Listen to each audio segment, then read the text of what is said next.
На премиерот Заев му се допаѓа идејата аеродромот Александар Велики да се преименува во Киро Глигоров. Идејата Скопскиот аеродром да го добие името на поранешниот македонски председател Киро Глигоров ја предложи дипломатскиот клуб, а премиерот вели дека нема ништо против. Сепак се изјасни дека тој бил само еден граѓанин и требало да се развие дебата па да се изјаснат и граѓаните. Направа ми се допаѓа идејата, но само јас сум еден од граѓаните на Република Македонија по вакви прашања. Сакам да ги слушам внимателно граѓаните, нека се развие дебата, ние стоиме на располагање да им служиме на граѓаните, да бидеме нивен сервис.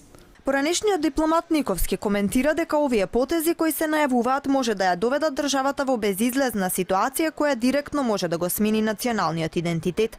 Тој вели дека македонската влада очигледно мора да ги исполни ветувањата кои им ги дала на странците и продолжува во насока која е катастрофална за државата. Тие мора да бидат свесни дека било какво прекршување на државата неизбежно, експлицитно и директно го менува националниот идентитет. Промената на името на аеродромот,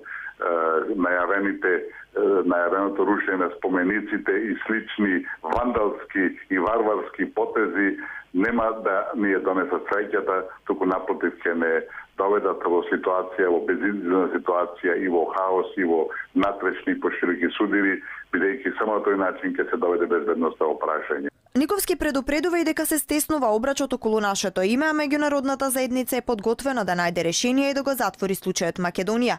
Ако нема македонски народ, оваа држава е непотребна, констатира поранешниот дипломат. Дека Македонија нема ништо против формирање и на заеднички историски комисии, вчера кажа шефот на македонската дипломатија Никола Димитров. За него Балканот бил премногу оптоварен со историја и се додека историјата била оставена на историчарите и експертите, а политиката на политичарите, тоа е корисно.